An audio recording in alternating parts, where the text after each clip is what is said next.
Jedi utilise la force pour la connaissance et la défense. Jamais. Ce sont des clients très importants, ils ne peuvent pas attendre. Eh ben, ils vont apprendre. Nous avons juré de protéger jusqu'à la mort la pierre du temps. Et j'ai juré de plus manger de glace, mais Pareil qu'on a créé un parfum pour moi. Ah, ça nous botte tous de t'entendre dire ça. Il faut avouer que voir Johnny massacrer un nazi, c'est presque aussi chouette que d'aller au cinoche. Bienvenue dans ce nouvel épisode de LCDS. LCDS, c'est le format critique de la nuit des sorties, où l'on analyse un film ou une série.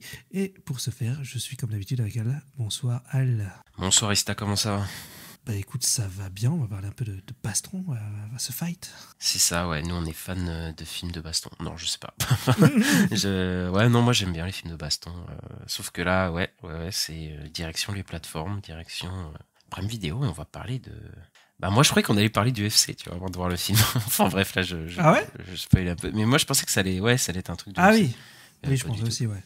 Mais ouais, on va parler de Jake Gyllenhaal qui se tape avec Conor McGregor. Et on va voir ce qu'on en pense, en vrai. Exactement. Donc on va commencer par le contexte, la production du film. Ouais, comme d'hab. Alors, on va parler donc de Roadhouse qui est sorti sur les plateformes, sur Prime Video. Donc, il s'agit d'un remake du film Roadhouse de 1989. Avec Patrick Swayze dans le rôle principal et Sam Elliott, je l'ai pas vu. Et je crois que tu l'as pas vu non plus. Je l'ai pas vu non plus. Je l'ai pas vu, mais bon, voilà. Je crois, c'est pas un film non plus... c'est pas non plus un chef-d'œuvre apparemment du cinéma d'action de ces années-là non plus, quoi. Mais je crois qu'il a un petit statut culte quand même. Oui, bah, je pense que c'est la nostalgie, voilà. Je m'avance, mais je pense qu'il y a un petit truc nostalgique et tout. Mais après, je l'ai pas vu, mais il est pas réputé, tu sais, pour être qualitativement très bien, tu vois. Oui, il est pas ultra bien noté sur les sites, je vais regarder. Oui, aussi, tu vois. Bon. Donc en septembre 2015, donc la MGM avait déjà tenté de développer un remake de Roadhouse avec Ronda Rousey dans le rôle principal et avec Nick Cassavetes comme réalisateur et scénariste. Ouais, c'était quand Ronda Rousey elle faisait un peu de cinéma, tu sais, elle voulait un peu faire du cinéma parce qu'elle avait fait Expendables 3, et non Expendables 3, c'est pas une très bonne actrice. Et puis de toute façon, elle était hyper connue quoi en 2015 aussi, Ronda Rousey. C'était une des bêtes de l'UFC à cette époque-là. Enfin, je sais plus si son prime était passé ou quoi, mais elle était connue dans ce contexte-là, quoi. Et Nick Cassavetes, j'avais vu que Triple Alliance de lui et c'était pas fou. Je pense pas que c'était... C'est un film avec... c'est pas un film sur Prime Video? Non. Non, c'était un film qui était... je pense qu'il est sorti il y a 10 ans. Hein. Non, je pense qu'il est sorti il y a 10 ans, un truc comme ça. C'était avec Cameron Diaz... Leslie Mann et Nikolai Coster-Waldau. Enfin, c'était un truc de comédie. Moi, j'ai pas vu ça. Un peu nul. Enfin bref, c'était pas très intéressant. Ensuite, le projet il a été relancé en 2021 par la MGM et Silver Pictures, cette fois avec Jack Gyllenhaal en rôle principal et Doug Liman en tant que réalisateur. Ouais, Silver Pictures, c'est la société de Joel Silver. C'est assez rare maintenant de voir des films Silver Pictures. Je crois que c'est leur premier film depuis genre 4 ans, un truc comme ça, déjà. Et Joel Silver, c'est un producteur, un des plus importants du cinéma d'action américain. Ah oui, ok. C'est pas celui qui avait fait Matrix et tout, qui a fait c'est ça, oui. Ouais, ok. Il a fait les premiers films des Wachowski, c'est eux qui ont fait confiance. Mais même avant, c'est lui qui a fait les films de Schwarzy, genre Commando. Les films L'Arme Fatale, Les Predators, les Die Hard, enfin tous les films, plein de films des années 80 et tous les films de Shane Black d'ailleurs jusqu'à The Nice Guys d'ailleurs. Et maintenant son prime il est un peu passé parce qu'il a un peu révolutionné le cinéma d'action de ces années-là. Mais maintenant c'est vrai qu'il y a beaucoup moins de films qui sont des Joel Silver Productions, même si il a quand même sa société s'est quand même fait plein de fric et tout. C'était un peu avec Jerry Bruckheimer à l'époque, pas le concurrent, mais tu sais Jerry Bruckheimer, lui c'était Tony Scott, les films de Tony Scott, les films de Michael Bay. Je suis Harry Potter au début aussi, en tout cas, il me semble. Non, pas Pirates des Caraïbes peut-être, je sais. Pirates des Caraïbes, oui. C'est lui qui a fait les Pirates des Caraïbes avec Disney. Mais oui, du coup, c'est un peu les deux grands producteurs de cinéma d'action de ces années-là, quoi. D'ailleurs, ce qui est petit fun fact, parce que on va dire Joel Silver, c'est un mec un peu extravagant, très bizarre, tu vois. Et genre pour voir un peu à quoi il ressemble, tu vois Tropic Thunder, tu vois Tom Cruise. Oui. Bah, il joue Les Grossman et c'est un peu une parodie. Ah, d'accord, ok. Et voilà, du coup, c'est juste une figure assez grande, voilà, je voulais dire, du cinéma d'action, même s'il se fait un peu rare. Et du coup, le réalisateur, Doug Liman. Alors, Doug Liman, c'est un mec qui vient du cinéma indépendant à la base. Il avait fait des comédies pour le cinéma indépendant, notamment Swingers, qui était une comédie indépendante qu'il a fait un peu connaître. Et je crois qu'il a fait un film noir. Enfin, il était vraiment dans des productions un peu indépendantes. Et il s'est fait connaître dans le cinéma hollywoodien, vraiment d'action par La mémoire dans la peau, du coup le film d'action avec Matt Damon. Oui, ouais. Et oui, c'est pas Paul Greengrass qui a commencé à faire les mémoires dans la peau, même s'il a beaucoup plus imprégné le cinéma d'action, Paul Greengrass après, mais voilà, celui qui a lancé cette franchise-là, c'était Doug Liman, et après il a fait d'autres films d'action, genre Mr. et Mrs. Smith, tu sais, on a eu plein de... Néanmoins, il a amené pas mal de films d'action, Doug Liman, parce qu'après il y a une flopée de ce genre de films.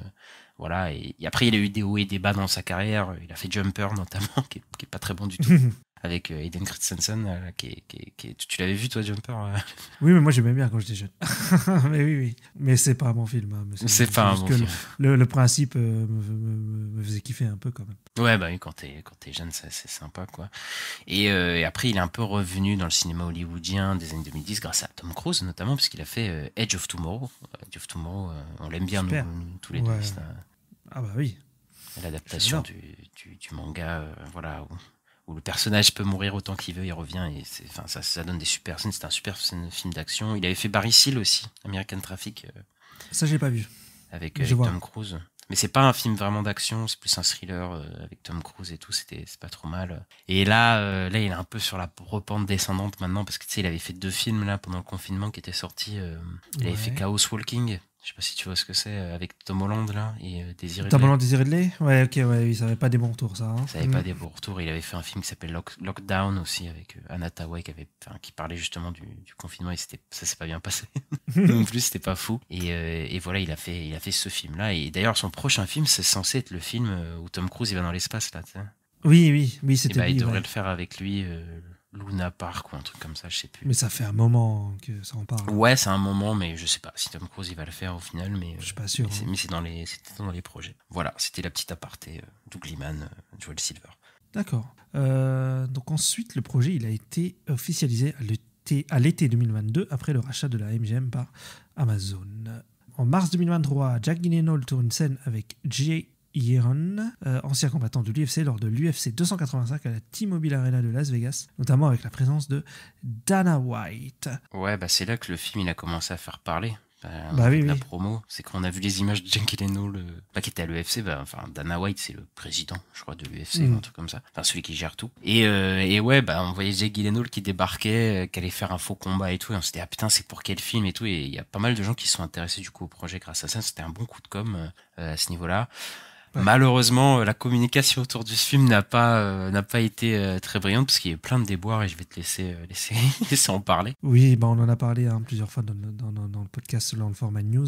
Donc c'est en janvier 2024, donc Doug Liman il annonce qu'il boycotte la promotion de son propre film, notamment pour la présentation au festival South by Southwest, en raison de nombreux désaccords avec le studio Amazon. Amazon aurait notamment congédié le producteur Joel Silver et poussé à utiliser l'intelligence artificielle pour achever le film malgré la grève de la SAG-AFTRA. Ouais, ça avait fait parler que ils avaient continué de tourner avec l'IA. Après, on sait pas si c'est prouvé ou pas, mais enfin, c'était quand même le début des déboires autour du film.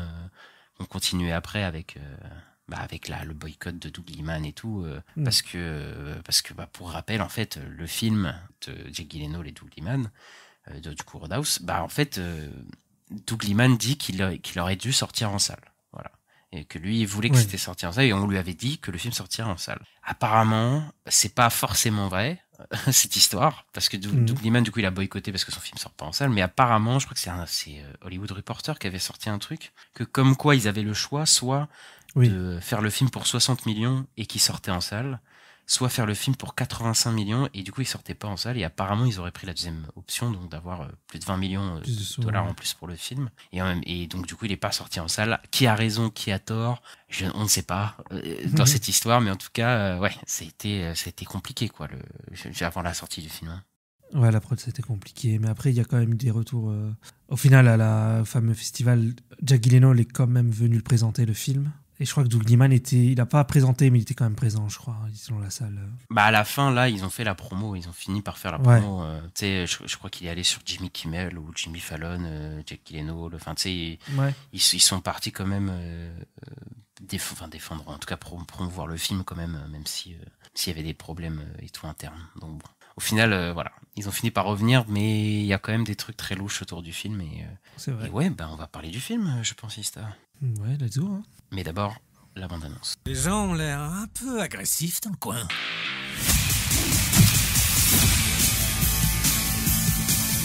Et lui, c'est un de vos amis? Non, je lui ai juste pété le bras. Dalton, un ancien combattant du UFC, est engagé comme videur pour faire le ménage dans un bar malfamé. Il va se heurter à un caïd local qui a fait main basse sur la ville. Tel est le synopsis de Roadhouse avec Jake Gyllenhaal, Conor McGregor, le combattant UFC qui fait ses débuts, Daniela Melchior, je crois. Melchior. Ouais, c'est ça, je crois, c'est Melchior. On va commencer par nos avis rapides. Ista, qu'est-ce que tu as pensé rapidement du film ? Moi, j'ai trouvé que ça se regardait. Je trouvais que c'était sympa à mater, mais que ça cassait pas trois pattes à un canard, j'ai envie de dire. Il y a des moments qui m'ont fait un peu rire, mais ouais, au final, c'est pas fou. Je trouve qu'au final, l'histoire est très basique et qu'en fait, même dans les personnages, il y a rien d'incroyable, quoi. C'est très très basique. Et les combats sont un peu bizarres. Je sais pas si je les aime ou pas. J'arrive pas à me décider parce qu'ils utilisent une technique un peu spéciale et je sais pas si j'aime bien. Ça fait peut-être un peu fake des fois. Ouais. Pour moi, ça se regarde, mais je pense que je l'aurais oublié d'ici la fin de l'année. Moi j'ai déjà oublié, donc moi j'ai pas kiffé. Ouais, c'est pas un bon film, c'est un des pires films que j'ai vu cette année, je pense. Moi je trouve que voilà, c'est un genre de film qui veut faire un film d'action un peu décomplexé, mais bon, t'es pas. Enfin, tu peux me donner du bon action, quoi. Et moi, je trouve que c'est même pas un bon film d'action dans tout ça. Et ouais, il y a un clair manque d'enjeu dans le film, un manque d'incarnation et un manque de. Enfin, les personnages, ils existent pas, quoi. Enfin, c'est terrible, mais on verra ça tout à l'heure. Mais c'est compliqué, moi, je trouve, sur tous les aspects. C'est vraiment un film de plateforme oubliable au possible, quoi. Pour le coup, pour moi. Oui, il y a un côté comme ça, ouais. Après.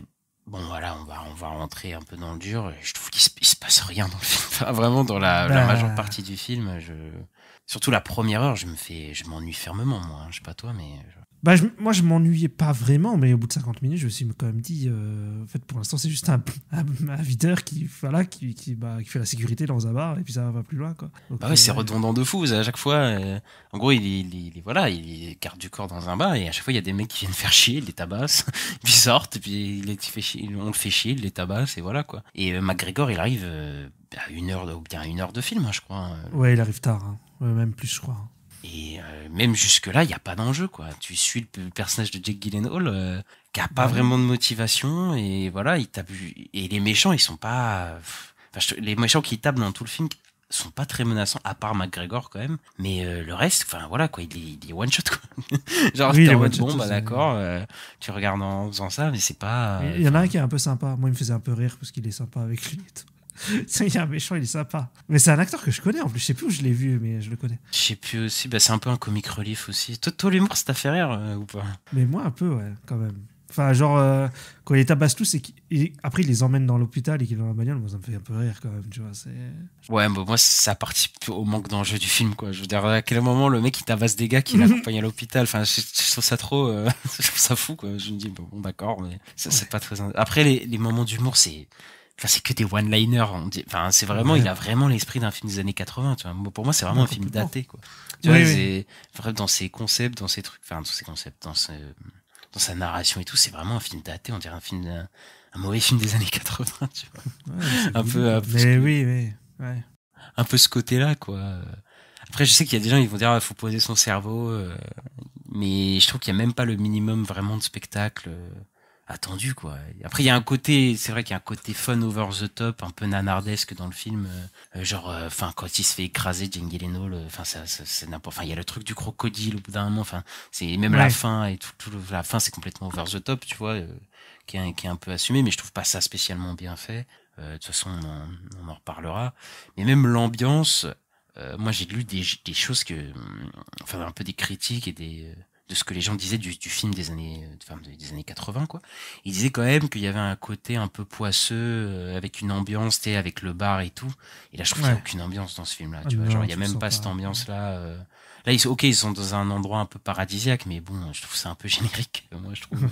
Ouais, ils sont dans un truc un peu tropical, mais oui, je sens pas le côté marécage ou quoi, où ils sont quoi, en Louisiane peut-être, je sais pas. Mais alors là, me demande pas, moi. Je crois que c'est là où il y a les marécages et tout, mais bon, moi aussi, qu'on va pas céder. Mais ouais, mais même le bar, tu vois, il a pas trop de personnalité, je trouve. Tu vois, le bar, je pourrais même pas dire quelque chose spécifique qu'il a, tu vois, ce bar-là, le Roadhouse, tu vois. Je me dis, bon, bah, il y a pas vraiment d'ambiance vis-à-vis de ça, quoi. Ouais. Après, moi, j'aime bien. Il y a certains groupes de musique qui passaient que je trouvais sympa dans le bar. Ah oui, bah, il y en a plein qui passent, ouais. D'ailleurs, ils se font menacer et tout, ils vont se faire casser la gueule, tout le monde se tape et ils continuent de jouer. Tu fais, mais quoi? Qu'est-ce que c'est que ce délire? Ouais, mais ça, je pense que c'est pareil c'est pareil dans le film de base, parce que j'ai regardé un peu le trailer. Ouais. Et pareil, t'as des groupes qui jouent dans le bar pendant qu'ils se fight et tout. Donc, Et pourtant, le film, il essaye, hein, je trouve, de poser un truc. Au bout d'un moment, il y a tout un parallèle avec un western, tu sais, avec la fille là, qui parle de western. Oui. Et lui, Jake Gyllenhaal serait un genre de cow-boy qui viendrait, tu sais, pour venir rétablir un peu l'ordre, tu vois, et le saloon, ce serait le bar et tout, mais je trouve que ça marche pas du tout, tu vois. Genre, ça peut être sympa, c'est une petite mise en abîme comme ça, mais c'est pas assez poussé, je trouve, tu vois. Bon, c'est pas poussé de ouf, ouais, c'est vrai. Et toi, tu les aimes bien les persos, le personnage de Jake Gyllenhaal? Bah, je le déteste pas en fait, mais en fait le problème que j'ai par contre avec le personnage de Gyllenhaal, c'est son truc de l'UFC qui au final ne sert pas à grand chose dans l'histoire, quoi. Ouais, bah ça faut le dire, c'est pas un film sur l'UFC, parce que moi je me suis fait avoir, je pensais vraiment que ça allait parler du UFC et tout, ça ne parle pas du UFC, hein. C'est juste pour des flashbacks, hein, qui sont partis à l'UFC et faire shooter des trucs, hein, mais c'est pas du tout utilisé. Ouais, c'est son trauma, quoi, je crois, où là il a des flashbacks. Oui, c'est ça, c'est son trauma, ouais, c'est un trauma et c'est passé un truc. Et je crois que dans... Mais on sait même pas quoi en plus. Enfin, genre il tabasse le gars, quoi. Il a des problèmes de colère, là. Genre, tu vois. Bah, il est mort, je pense, le mec, pendant le match. Ah, je sais même pas s'il est mort. J'ai même pas compris ça, tu vois. Bah, moi, j'ai compris ça. Après, peut-être il est mort, mais moi, en fait, j'ai compris qu'en gros, il avait des problèmes de colère, quoi. Il était. Enfin, tu sais, de se contrôler, quoi. Le mec le tabasse alors qu'il est déjà à terre, il est complètement KO, tu vois. Il a complètement dépassé la limite, mais je sais pas, pour moi, il a changé. C'est un mec qui a changé de vie parce qu'il a tué quelqu'un à l'UFC, tu vois. Enfin, pour moi, c'est ça. Non, mais en fait, oui. En fait, ça peut être cohérent. Moi, j'ai compris qu'il avait quitté de vie parce qu'il était. Peut-être il s'était fait virer de l'UFC pour avoir tabassé un mec qui avait perdu et qui était fini, tu vois. Mais bon, oui, c'est la même chose. Bon, c'est la même chose. Là, il y aurait quelqu'un qui est quand même mort, donc c'est quand même assez grave. Mais tu vois, genre, pour le coup, déjà, les flashbacks, faut arrêter les flashbacks. Faut arrêter. Le mec qui rêve à chaque fois, il a « Oh non, mon ancienne vie !» Et tout ça, je trouve ça nul. Ouais, c'est un peu bizarre. Ouais. Je trouve ça nul à chier. Et surtout, c'est pas traité, ce truc-là. C'est traité vite fait quand le méchant lui montre la vidéo sur YouTube.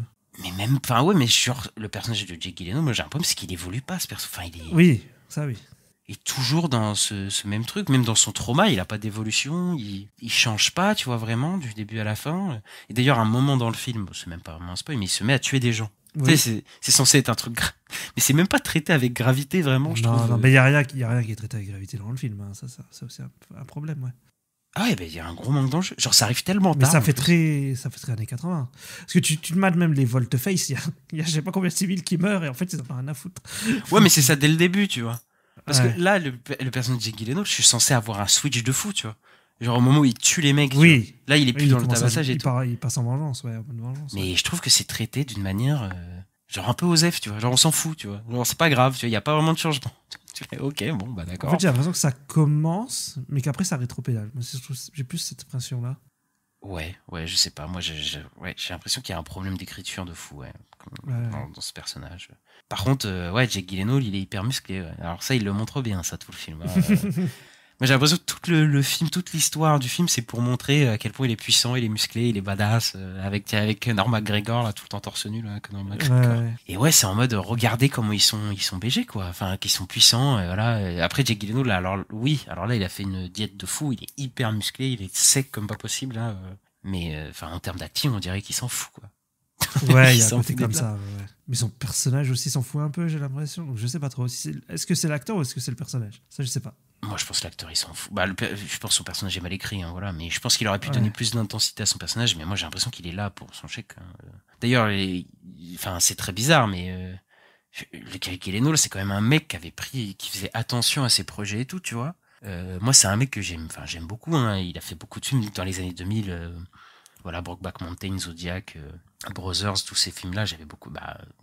Donnie Darko aussi. Et après avoir fait Prince of Persia, qui est sous-côté Prince of Persia, mais il avait décidé de prendre un nouveau virage et d'accepter que des films assez ambitieux. Voilà, il a tourné avec Denis Villeneuve, avec Prisoners, il avait fait Nightcall qui est super. Il avait fait Demolition, Nocturnal Animals aussi, qui est un super film de vengeance et tout. Et je crois que c'est vers à peu près après ça, après Okja, parce que Okja c'est vraiment la proposition où ça un peu le sortait des sentiers de ce qu'il faisait d'habitude et voilà, c'est avec Bong Joon-ho quand même, quoi. Et je trouve que c'est à peu près à cette période-là qu'il a commencé à faire des films où il est beaucoup moins regardant de la qualité des trucs et tout. C'est là où il a fait Life, par exemple. Origine inconnue, qui était pas nul, mais voilà, ça commençait, je trouve, déjà à être pas intéressant, en fait, parce que même s'il avait fait des projets qui étaient pas fous, voilà, genre La Rage au ventre, c'est sympa, mais c'est pas fou, tu vois, par exemple, mais voilà, je peux comprendre qu'il a accepté de faire ce genre de rôle. Et après, voilà, il est allé faire Far From Home, il a fait le film Netflix, là, qui est le remake de Guilty, là, d'Antoine Fuqua, là. Ah oui, c'est vrai, il y a eu ça, oui. Pas l'air fou. Bon, voilà, après, il a fait des films d'action avec Guy Ritchie, avec Michael Bay, mais ouais, je sais pas, il fait plus trop de performances. Enfin, là, je crois qu'il s'amuse un peu, tu vois, genre. Il est pas du tout dans des propositions qui m'intéressent, moi, en tout cas, personnellement. Enfin, peut-être que lui, ça l'amuse, hein. Écoute, après, lui, c'est... Quand tu le vois dans Ambulance, tu sens qu'il s'amuse quand même. Tu sens qu'il est à fond, tu vois. Donc, tant mieux pour lui, mais après, je trouve pas. Enfin, au bout d'un moment, j'espère qu'il va retourner à des trucs, un peu plus intéressants, personnellement. Oui, je pense que ça, on aimerait tous. Mais. Après, voilà. Il fait un film pour Amazon, mais bon, on va le revoir, je sais pas où, mais on va le revoir. On verra, oui. hein. Après, j'espère, hein, il va pas disparaître. De toute façon, il est trop bon. Enfin, voilà, il a quand même une solide carrière, quoi. Et McGregor dans tout ça, le combattant UFC, qu'est-ce que tu penses de sa performance? Il est marrant parce qu'il est tellement, comme tu disais, over the top. Au moins, il dégage un truc, quoi. Contrairement aux autres méchants qui sont les méchants random. Et le méchant nul qui est en gros le grand patron. Oh là là, ouais.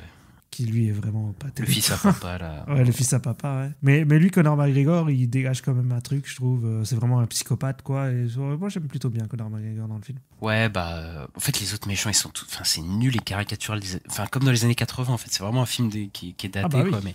Mais c'est vraiment des clichés, quoi. Les autres méchants, là. Le mec sur son boat, là, qui se fait couper la barbe et qui est insupportable, qui est nul et cliché. Enfin, voilà, c'est dur. Et il y a McGregor qui arrive, je trouve, trop tard dans le film, parce qu'il arrive vraiment à 1h, quoi. Et il joue, mais hyper mal, quoi. Il sait pas jouer. il se joue un peu lui-même, quoi. Il a sa posture, tu sais, où il a ses épaules un peu oui, je vois ce que tu veux dire, hauteur. Ouais. Il a une démarche hyper bizarre, là, comme il faisait à l'UFC, là. Voilà, c'est vraiment McGregor qu'on voit, c'est pas un autre. Il joue pas vraiment un personnage, il se joue un peu lui-même. Bon, il se joue mal, mais il se joue lui-même. Et en vrai, c'est un peu drôle quand même. C'est un peu drôle de le voir. C'est un peu le seul truc du film qui sort un peu, quoi, qui pète, je trouve, du film. Mais j'arrive pas à savoir si c'est lui qui est pas dans le bon film ou si c'est tous les autres qui sont pas dans le bon film et lui, il est vraiment à sa place, tu vois. Tu vois, j'arrive pas à savoir, mais dans tous les cas, je trouve que c'est le seul qui vraiment me fait rire, tu vois, et enfin, quand il parle et tout, ça se voit qu'il y a un script, genre, tu sais, il a du mal à parler, c'est n'importe quoi. Mais là, ok, le côté nanar, il me fait rire, là, pour le coup, plus que le comic relief ou les blagues du film, tu vois. Oui, complètement, c'est vrai que lui, il est à fond dedans, en tout cas, mais je pense que lui, il est dans le bon film, c'est les autres. Ouais, je pense aussi, je pense que c'est le cœur du film, c'est lui. Tu vois, ils auraient dû tous être à ce niveau-là, quoi. Parce que quand tu regardes les affiches, c'est Jack Gyllenhaal et lui, hein, les affiches qu'il y a du film. Soit c'est Jack Gyllenhaal tout seul, soit c'est lui et Conor McGregor. Et même là, la promo, c'est eux deux qui la font, quoi. Donc, parce que c'est lui qui est dans le bon film et pas les autres, quoi. Je pense aussi. Et d'ailleurs, les personnages féminins autour, il y en a 3 et ils sont osef as fuck. Hein. Ouais, maintenant que tu le dis. Peut-être la fille, quoi. La fille de la librairie. La fille... Ah, la petite, là ? Ouais. En fait... Qui est un peu sympa, quoi. La fille, il y a une fille de la librairie qui va aider, entre guillemets, et qui va, va discuter avec, qui va sympathiser avec, ça va un peu de lui donner un petit côté humain. Mais je trouve ça hyper artificiel et surtout ce personnage il disparaît de la dernière partie du film complètement quoi. Ouais. Comme la gérante du bar d'ailleurs, la gérante du bar qui le recrute. Oui, parce que le film commence avec elle. Ouais, le film commence avec elle, il la recrute et tu sens qu'il y a un truc bizarre. Enfin, tu sais, elle lui cache des choses au début et tout, et en fait, dernière partie, elle est plus du tout là quoi. La seule qui est là à la fin et du début entre guillemets à la fin, c'est Daniela Melchior, donc qui est la love interest. Mais bon, c'est pas. Ça va du loin quoi. Bah, c'est vraiment juste une love interest qui a pas trop d'intérêt et leur histoire d'amour, elle est à 2 balles quoi. Elle démarre direct quoi. Genre, tu sais même pas ce qui. Il y a même pas d'alchimie vraiment d'attirance, tu vois. Ouais. Voilà, et en mais plus, tu crois pas. Ouais, tu fais, enfin, tu la vois, tu fais, ok, elle est la love interest et tu t'en fous, quoi. Et à la fin, son personnage, c'est la demoiselle en danger, s'il vous plaît, quoi. Ouais. Kidnappée. Sauvé, quoi. Oui, c'est vrai. Bah, c'est les années 80, quoi. Bah ouais, mais bon, on est en 2024, quoi. Et même dans les années 80, il y a des films qui le font mieux, je pense, qui sont mieux incarnés à ce niveau-là, quoi. Même la romance, tu vois, ça demande, même si elle est un peu cliché, tu peux l'incarner, tu vois. Et là, je trouve pas. Alors que pourtant, Daniela Melchior, je trouve que c'est pas. Moi, le peu de fois que je l'ai vue, elle était plutôt bien. Hein. Tu vois, donc c'est pas. Je pense pas que ce soit vraiment un problème d'actrice. Bon, peut-être elle s'en fout aussi. Hein. D'ailleurs, je dis ça, mais elle s'en fout. Mais moi, tu sais, c'était Ratcatcher, je crois. Ouais. Dans de Suicide Squad, elle était plutôt bien, quoi. Mais enfin, j'ai l'impression que les personnages, c'est du remplissage, quoi. Bon, c'est pas. Bah, ils ont tous des rôles clichés, quoi. C'est plutôt ça. Mais ouais. Après, est-ce que la base du projet est déjà pas un problème de faire un remake d'un film des années 80 qui est pas ouf. Surtout, ça en apportait vraiment un truc nouveau dessus, quoi. Ouais. Bah si, le truc nouveau, c'est l'UFC, quoi. Parce que. Mais c'est pas utilisé. Donc en fait, ça sert à rien, tu vois. Oui, c'est pas spécialement utilisé, ouais. Parce que dans le film des années 80, je suppose qu'il y a un truc avec le passé du personnage aussi, mais que c'est pas l'UFC, quoi. Oui, ça doit pas être l'UFC, ouais. Bah, c'est juste la boxe. Hein. Ouais, peut-être, ouais. Ouais, en tout cas, c'est pas. Enfin, je pense qu'il y a un problème de scénario, tout simplement. Et d'ailleurs, le film, il pourrait durer moins longtemps. C'est pour ça que je pense que. Oui, il pourrait faire 1h30. Hein. La meuf du bar, la librairie, tout ça, la libraire, il pourrait virer des trucs. Enfin, bref. Et même les méchants, ils pourraient juste dévoiler McGregor plus tôt et tout, ça irait bien. Mais enfin, bref, il y a quand même un peu de nouveauté dans le film, c'est les scènes d'action, etc. Et toi, oui. toi tu les as trouvées, tu sais pas à quoi en penser. Je sais pas quoi en penser. C'est ça le truc. Je sais pas. J'ai regardé un peu les making-of. Là, ils montrent que ils utilisent des pads à la main. En fait, ils font des fakes, enfin des faux coups, quoi. Et puis après, ils rajoutent numériquement d'autres personnes. C'est ça. Ils ont développé de nouvelles technologies pour le film. Ils ont fait tout le marketing autour aussi là. En fait, ils se donnent pas de vrais coups. Et tu sais, d'habitude. On va dire dans les cinémas d'action, voilà, un peu traditionnels, c'est genre quelqu'un donne un coup et ça cut. Et on voit de l'autre côté le mec qui se prend le coup, tu vois, et ça, enfin bref, ça permet d'avoir un truc, de faussement faire croire que les personnages se touchent. Là, ils ont décidé de pas trop couper, donc on n'a pas trop de cut, et du coup, ils se fake punch, hein, voilà, ils se touchent pas, et au moment où ils se fake punch, c'est une doublure numérique qui prend la place des acteurs et qui donne un vrai coup, mais les deux sont en numérique, quoi. C'est des effets spéciaux, quoi. Et c'est censé donner un truc réaliste, soi-disant, mais moi je trouve que ça fait fake, en fait, maintenant, du coup. Ouais, ça paralyse du tout. Le film, il commence en plus direct avec ça, avec Post Malone. Ouais, avec Post Malone qui fait un caméo, ouais. Qui fait un combat comme ça, filmé comme ça, pour montrer, regardez notre technologie et tout. Mais ouais, je sais pas trop quoi en penser. Je suis d'accord que ça fait fake, mais il y a un côté dynamique que j'aime bien quand même, donc je sais pas trop. Moi, je trouve les incrustations et les doubleurs numériques se voient de fou. Enfin, genre vraiment, je le vois et je suis en mode, c'est dégueulasse, quoi, les incrustations et tout, D'ailleurs, tous les VFX du film sont très moyens, hein, parce que d'ailleurs, il y a un moment, il se fait renverser par une voiture, Jake Gyllenhaal et tout, oui. Et même la fin et tout, c'est pas très bon au niveau des VFX, tu vois. Et il y a un peu une volonté, je trouve, de dynamisme à la Kingsman, tu vois. Mais sans des bons VFX, tu vois. Et pas aussi bien maîtrisé visuellement et dynamique, c'est pas aussi dynamique que ça, quoi. Tu sais, il y a cette volonté d'avoir une caméra très proche de l'action, tu vois, où les mecs se tabassent et tout. Mais comme on voit les doublures, ça me sort du film. Et c'est dommage parce que t'as quand même Conor McGregor, c'est le mec. C'est un mec du UFC, quoi, qui te tabasse vraiment. Et là, tu utilises des doubleurs numériques, je trouve ça. Ouais, je trouve pas que ça marche de fou, moi. À part peut-être parce que je crois qu'il y en a pas trop, mais c'est le premier combat au bar avec Jake Gyllenhaal. Ouais. Où il tabasse les gars, là, j'ai pas trop senti les doublures numériques. Il leur faut des claques là, dehors, devant le bar. Ouais, tu sais, le premier groupe qui arrive et qui les fume, tu vois. Après, c'est peut-être parce que c'est un peu de nuit et du coup, on voit pas trop. Ouais, Parce je que c'est pense vrai que que c'est les peut-être, scènes, parce que quasiment toutes les scènes d'action sont de jour et peut-être on voit plus les trucs numériques. Bon, je dis ça comme ça, je sais pas, mais peut-être Ouais. ça se voit plus. Mais ouais, je trouve ça dommage d'avoir quand même Conor McGregor et de pas sentir les vrais combats, quoi, tu vois. Bon, enfin, bref. Ouais.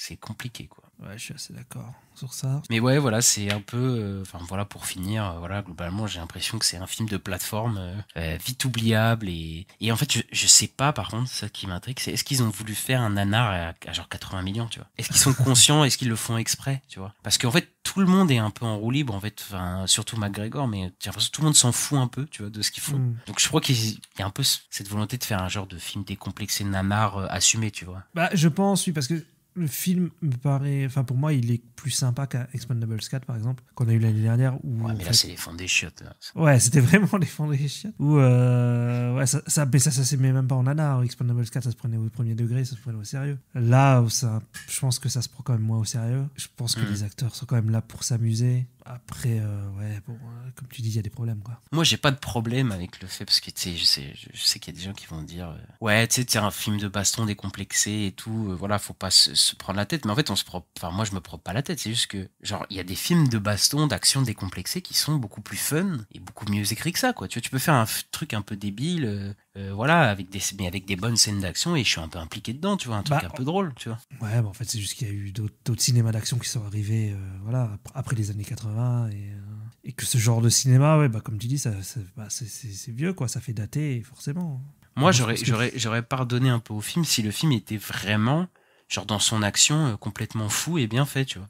Genre là, j'aurais eu des scènes d'action où les mecs se tapent pendant 1h30, mais bien faites, où ça part en couille et tout. Bah, ça part un peu en couille d'un film quand même, mais je trouve ça très moche, tu vois. Bah, j'aurais rien dit, tu vois. J'aurais été en mode, bon, bah, d'accord, ok, le truc est con et c'est que des prétextes pour qu'ils se tapent dessus. Ouais. Mais là, enfin, tu me rates des scènes de toute façon, tu rates des scènes d'action dans un film d'action, déjà, c'est un problème, tu vois. Pour moi, même. Ouais, bah oui, j'avoue, c'est un peu compliqué. Hein. Parce que voilà, je veux dire, moi, il y a quand même ces 10 dernières années, on a eu quand même des films d'action, de baston décomplexés, tu sais, un peu comédique, humour, qui sont beaucoup mieux. Enfin, et déjà, en premier lieu, je pense, un film qui a un peu inspiré, c'est Kingsman, quoi. Un Kingsman, c'est complètement décomplexé, c'est drôle, et à la fois, bah, t'en prends plein la gueule, la scène de l'église, tout le monde en a parlé pendant des années, tu vois. Bien sûr. Bah, tu me diras, même dans Argyle, il y a des scènes d'action qui sont plus sympas que ce qu'on a dans... Ouais, et Argyle, c'est un peu raté, hein, mais il y a quand même des trucs que je trouve mieux faits, quoi. Et genre même, enfin voilà, là, je vais citer un film Marvel, comme ça on ne peut pas dire Shang-Chi, c'est un film qui a des bonnes scènes d'action, voilà, qui est un film Marvel un peu décomplexé, voilà, avec un peu de l'humour. Bon, c'est un peu générique sur certains trucs, mais sur les scènes d'action, c'est quand même assez sympa, tu vois. C'est quand même mieux fait, cool, je trouve. Ouais. Toi, t'aimes beaucoup Shang-Chi, je crois, donc... Ouais, moi j'aime bien. Bah, je le trouve très très cool. Donc là, ils ont même le MCU, ils avaient fait un vrai effort à ce moment-là. Et après, voilà, moi, Bullet Train, je trouve qu'il est un peu, voilà, je sais qu'il y a des gens qui aiment pas beaucoup Bullet Train, mais je trouve que quand même dans l'action, il y avait un truc beaucoup plus fun de David Leitch. Et après, bon, voilà, il y a la saga des John Wick, par exemple, qui a quand même marqué les années 2010, tu vois. Mais j'ai l'impression qu'il veut sortir de ce truc-là. Ouais, du John Wick style où il y a un peu tout le monde en ce moment, tu vois. Oui, bah je vois, mais je vois ce que tu veux dire, mais pourquoi faire, pour faire quoi plutôt. Bah, j'ai l'impression qu'il voulait révolutionner un peu la façon de tourner les combats. Hein, avec, bah après ils ont fait une nouvelle technologie techniquement, mais ça ne marche pas du tout. Enfin, je sais pas si c'est un problème de VFX ou c'est un problème de mise en scène ou les deux sûrement. mais en plus, Doug Liman il nous a habitués à mieux. Enfin, oui, il a fait des films d'action qui sont Jeff bien mieux faits. Des super scènes d'action. Hein. Voilà. Après c'est pas de la baston, Jeff Tomorrow, mais quand même. Il nous a quand même beaucoup habitués à mieux. Et voilà, après, j'avais noté The Suicide Squad par exemple, qui est un film complètement, là tu peux pas faire plus décomplexé que ça, les films de James Gunn, et pourtant, bah ouais, les scènes d'action ça tabasse quoi. Après, il y a Kick-Ass, The Nice Guys, tout ça. Bref, il y en a plein qui sont bien mieux et qui ont été faits dans les 10 dernières années. Vraiment, toi, tu parles vraiment de combat comédie, quoi. Ouais, bah, comme genre de film. Ce film, c'est une comédie d'action, quoi. Donc voilà, c'est des comédies d'action où ils se tapent, quoi. Il y a du corps à corps. Bon, après, il y en a certains, c'est un peu il y a des flingues aussi, tu vois, mais il y a un peu ce côté, se taper dans le corps à corps. Et avec même des one-liners, tu vois, des fois, ou des trucs comme ça qui marchent mieux, je trouve. C'est vrai. Et voilà, qu'est-ce que tu dirais, toi, pour finir, pour pour compléter notre avis. Bah, toi, t'as des idées. Moi, je dirais que ça se regarde. Voilà, ça se regarde un dimanche, voilà, quand t'as rien à faire, tu sais pas quoi foutre. Après, il est un peu long, quoi. Ça aurait bien mérité 30 minutes en moins. Et ça serait peut-être mieux passé aussi pour toi, je pense. Ah ouais. Mais ouais, il y a un côté comme ça, film du dimanche soir sur TF1, je trouve. Ok, moi, je passerai mon dimanche à faire autre chose, je vous le conseille. Parce que, ouais, moi, c'est un des pires films de l'année, mais bon, on est qu'à 3 mois. L'année, il commence pas comme les fans de Dune 2, là. Oui, mais c'est un des pires films que j'ai vu pour l'instant, on va dire. Ouais, comme les fans de Dune 2. C'est le meilleur film des 10 dernières années. Ouais, bah voilà, moi je trouve que les scènes d'action sont pas bons, les personnages sont pas bons, le scénario est pas bon, les VFX sont pas bons. Les personnages, c'est pas qu'ils sont pas bons, c'est qu'ils sont inexistants, surtout ça. Oui, bah donc c'est pas bon, quoi. Oui, bah oui. C'est pas bon, du coup j'ai aucune attache. Ils sont très clichés, quoi. Oui, par contre, j'avais pas d'attache sur les personnages. Comme toi sur Dune 2, t'as pas d'attache. Ouais, oui, mais c'est pas la même. C'est pas la même chose. C'est pas la même histoire. C'est pas la même chose. Et voilà, et j'ai quelques avis d'utilisateurs sur le film, Ista, qui reviennent. Voilà. Ouais. Tu veux commencer par le bon avis de personne qui défend un peu ou Ouais, vas-y. Alors, il y a une personne qui dit les ch'tis en Floride se chicanent avec Cédric Doumbé. Franchement, pas mal. Des bonnes scènes d'action, des blagues et de jolis paysages. Ah, tu vois, il y en a, il leur faut pas grand chose, hein. Il leur faut vraiment un combattant du UFC qui se tabasse et ça va, tu vois. Ouais, c'est bon, ouais. Bah, tu sais, il y a une époque où on aimait ça. Regardez les films de Jet Li, Jackie Chan, c'était juste un mec qui tape. Non, mais attends, c'est bien mieux. Attends, tu peux pas dire quand même les films de Jackie Chan et Jet Li. Jet Li, je sais pas, tu vois. Mais Jackie Chan, il a fait quand même, bon, il a fait des films pas ouf, mais il a fait quand même des films où là, l'action, mon pote, les courses-poursuites et tout, c'est quand même hyper impressionnant, quoi. Et du coup, l'avis un peu de la personne qui a moins aimé, elle dit déjà que l'original n'était pas terrible, celui-ci n'apporte rien de mieux. Un Jack sexy et c'est tout. Ouais, mais je te dis, si déjà le film de base est pas ouf, je sais pas si tu peux faire quelque chose de plus. Bah, si tu fais un remake moins bien qu'un film de base pas fou, c'est vrai que c'est compliqué, quoi. Mais voilà, c'est vrai que Jake Gyllenhaal, il a beaucoup le torse nu, donc voilà, ça plaira peut-être à des gens. La chemise verte, beaucoup, ouais. Voilà, donc qui aime bien. Voilà. Bon, Ista, avant de se quitter, qu'est-ce qu'on a cette semaine qui sort? Eh bien, on a Kung Fu Panda, le 4e volet de la saga DreamWorks, avec c'est Po. Oui, c'est Po et Jack Black, ouais. Incarné par Jack Black, effectivement. Ouais, bah, hypé, hein, Ista. Pas du tout. C'est compliqué. Faudrait que je vois les 3, mais... Moi, on en parlera sûrement, peut-être, la semaine pro, du coup, de ce Kung Fu Panda. Mais ouais, pas très fan de Kung Fu Panda, mais on en parlera la semaine pro, voilà, on vous tease. Et voilà, Ista, on va se quitter là. Ouais, on va se quitter ici, voilà, on va aller se bastonner. Non, pas du tout, je sais pas. Mais... Ouais, c'est ça, on va se faire un petit UFC, moi, Ista. Voilà, on vous dira, parier sur le gagnant. La semaine prochaine, on vous dira qui a gagné. Mais en attendant, n'hésitez pas à nous suivre sur les réseaux sociaux @la nuit des sorties, à mettre les 5 étoiles, le petit pouce en l'air selon votre plateforme d'écoute. Ça fait toujours plaisir. Et on se retrouve très bientôt pour les news vendredi. Et voilà. Salut les gens. À la prochaine. Salut. Ciao.